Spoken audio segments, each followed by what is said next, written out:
হঠাৎ করে আন্তর্জাতিক অঙ্গনে তুমুল আলোচনার জন্ম দিয়েছেন একটি ঘটনা। দর্শক, কোরআনকে কেন্দ্র করে নতুন করে আলোচনা ছড়িয়ে পড়েছে, আর সেই উত্তেজনার কেন্দ্রের বিন্দুতে রয়েছে এবার ইরান।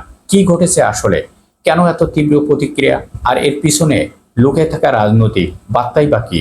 চলুন পুরো বিষয়টি আলোচনা করি। এখানে খেয়াল করে শুনুন। সম্প্রতি কোরআন অবমাননার ঘটনা ঘিরে বিভিন্ন দেশের প্রতিবাদ দেখা গেলেও ইরানের প্রতিক্রিয়া ছিল তুলনামূলকভাবে আরো কঠোর এবং স্পষ্ট। ইরান শুধু নিন্দা জানিয়ে থেমে থাকেননি, বরং আন্তর্জাতিক মঞ্চে বিষয়টি তুলে ধরার পাশাপাশি কূটনৈতিক চাপও তৈরি করার চেষ্টা করেছেন। তাদের বক্তব্য এবং ধর্মীয় মূল্যবোধের আঘাত মানেই শুধু একটি ধর্মর বিষয় নয়, বরং পুরো মানবতার উপর আঘাত আনা। এই অবস্থানে দাঁড়িয়ে ইরান নিজেদেরকে মুসলিম বিশ্বে এক ধরনের নেতৃত্বের জায়গা প্রতিষ্ঠিত করেই যাচ্ছে। এমনকি বিশ্লেষণে উঠে আসছে, প্রশ্ন হচ্ছে ইরানের এই অবস্থান কি শুধু ধর্মীয় আবেগ থেকে, নাকি এর পিছনে রয়েছে বড় কোনো রাজনৈতিক কৌশল?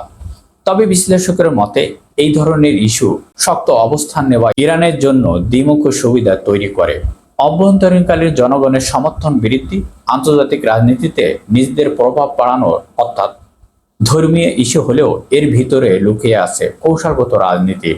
অন্যদিকে পশ্চিমা বিশ্বের প্রতিক্রিয়া তুলনামূলকভাবে কম। তারা একদিকে মত প্রকাশের স্বাধীনতার কথা বলছে, অন্যদিকে ধর্মীয় সংবেদনশীলতাকে গুরুত্ব দেওয়ার চেষ্টা করছে। আর এই যৌথ অবস্থানের নতুন করে বিতর্কের জন্ম দিচ্ছে।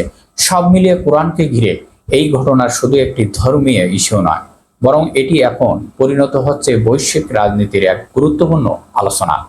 ইরান যে অবস্থান নিয়েছে তা ভবিষ্যৎ মুসলিম বিশ্বের রাজনীতির নতুন সমীকরণ তৈরি হতে পারে।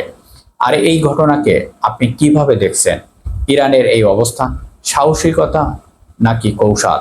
অন্যদিকে পশ্চিমা বিশ্বের মধ্যপ্রাচ্যের সংঘাতে আগুন যেন আরো ছড়িয়ে পড়ছে। দর্শক, এবার ইরান ইস্যুতে সামনে হলো এক ভয়াবহ আশঙ্কা, পরমাণু হামলা হুমকি। আর সেই আতঙ্কের আলোচনায় সামনে আসছে জাপান। সাম্প্রতিক আলোচনা মহলে জোর আলোচনা শুরু হয়েছে ইরানের পারমাণবিক কর্মসূচি নিয়ে। বিশেষজ্ঞরা বলছেন, পরিস্থিতি নিয়ন্ত্রণের বাইরে গেলে বিশ্ব রাজনীতিতে দেখতে পারে এক নতুন ধরনের যুদ্ধ, যেখানে পারমাণবিক অস্ত্র ব্যবহারের ঝুঁকি উড়িয়ে দেওয়া যাচ্ছে না। এর প্রেক্ষাপটে জাপানের নাম সামনে আসায় উদ্বেগ আরও বাড়ছে, কারণ ইতিহাস সাক্ষী হিরোশিমা এবং নাগাসাকির ভয়াবহতা এখনো বিশ্বমানের মনে তাজা ক্ষত রয়েছে।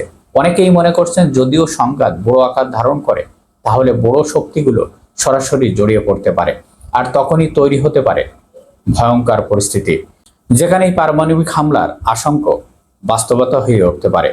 রাজনৈতিক বিশ্লেষকরা বলছেন, ইরান ও যুক্তরাষ্ট্র এবং তাদের মিত্রদের মধ্যে টানাপোড়েনের একটি বড় ধরনের যুদ্ধের দিকে ধাবিত হতে যাচ্ছে। অন্যদিকে কূটনৈতিক সমাধানের পথ এখনো খোলা থাকলেও বিশ্বাসের সংকট পরিস্থিতিকে জটিল করে তুলছে। তাহলে কি বিশ্বে আবারও একটি পারমাণবিক যুদ্ধের মুখোমুখি হতে যাচ্ছে, নাকি কূটনৈতিক মাধ্যমে শেষ পর্যন্ত পরিস্থিতি সামাল দেওয়া সম্ভব হবে? আপনাদের মতামতটি অবশ্যই কমেন্টের মাধ্যমে জানাবেন।